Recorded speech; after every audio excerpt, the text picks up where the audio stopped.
You want to grow your Instagram following as quickly as possible, but all of these growth hacking companies that are popping up in your inbox with sales pitches aren't really feeling right in your gut. You're totally right. Don't growth hack. Today, I'm going to be telling you about the negative effects that using these algorithms and bots to like or comment or follow and unfollow that they have on your account. It's super detrimental. You're going to understand how Instagram works, how they favor or, punish other accounts.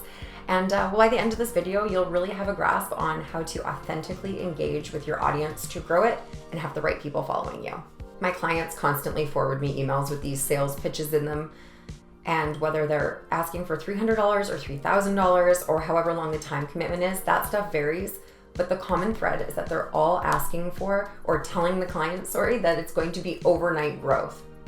Well, that doesn't happen like that. And sure, we can do this really quickly, but the bottom line is, if it sounds too good to be true, it probably is.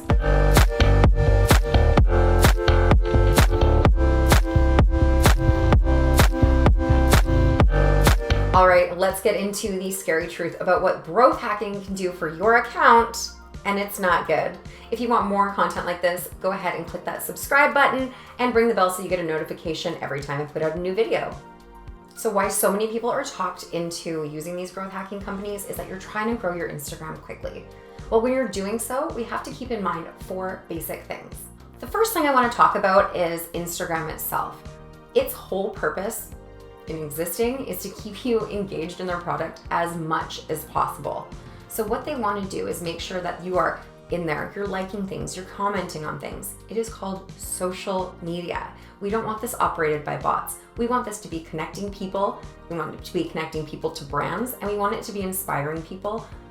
But again, Instagram is a company. They want you to be inside of their product as much as possible. So the second thing is the users. And while I usually say put the user first, when it comes to Instagram, I don't, because Instagram makes the rules for Instagram, and they're going to pop us up or rate us down depending on what they want to do. So I'm going to put the user second in this case. Let's think about how that person is using the app. Chances are they're not opening the app going, what can I buy today? What you need to start thinking about is, when are people engaging with your content? They're probably standing in line at the bank, or they've popped into the bathroom to avoid their children for a few minutes and it's their one quiet time. Maybe they have 2 seconds, they don't even have the audio on. How are people using this? Start to reflect on how you use the app and start thinking about what you would want to see during those times that would captivate you. So when it comes to the reasons why growth hacking doesn't work, there are 2 main principles here: Instagram and the user. So knowing that Instagram wants to keep us in there and knowing how people are using it and what's keeping them inside, how do we make that work for us? It's not growth hacking. So when you use a service that is run by an algorithm and bots, what happens is you end up creating content that Instagram knows is not you. You end up leaving comments on people's photos that are not engaging, or getting people to come to your profile and like on your stuff, and all of those things that make Instagram be really happy with you and raise up your rating. So knowing that our 2 most important things are Instagram wanting people to stay in their product and people trying to get away from the product but being addicted to it, what we need to think about is how to make that work so Instagram lifts our rating. The worst thing that you can do in this scenario is growth hack. Buying followers, leaving bot comments on people's content, all that that's doing is showing that you are not actually engaging in the product and you're taking the social out of social media. Best way for you to grow this is to actually engage in there and not have the algorithms actually rate you down with Instagram. The only actual way to growth hack is by being authentic and getting in there. There are a lot of tricks you can use to make Instagram be like, hey, nice work, and bump you up. And I actually have another full video about that. It'll go into in-depth about how to like, comment, and share with people, how to write in the DMs using all the features that Instagram has, like sending voice notes in a direct message. Did you know you can do that?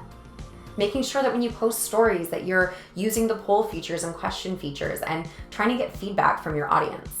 And these are the ways that you will actually be social and actually be engaging with the people and choosing who is following you, choosing who you're engaging with, and making sure that that is the right client for your business. So what I want you to think about next time that you open up Instagram is really notice how you use the product.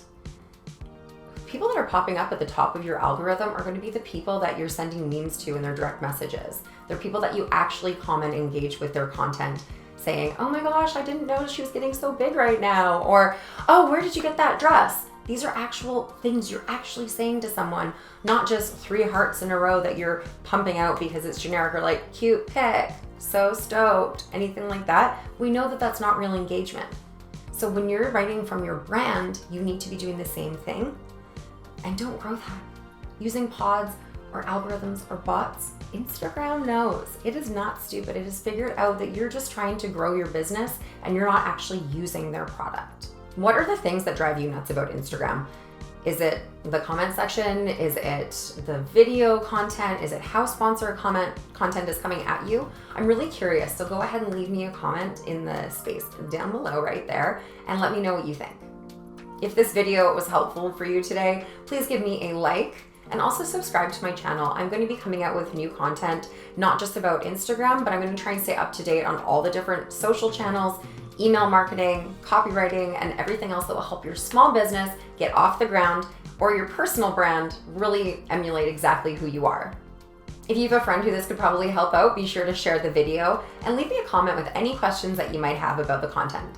You can always catch me and a lot of Ralph over on my Instagram page as well. You can find us at Broad World.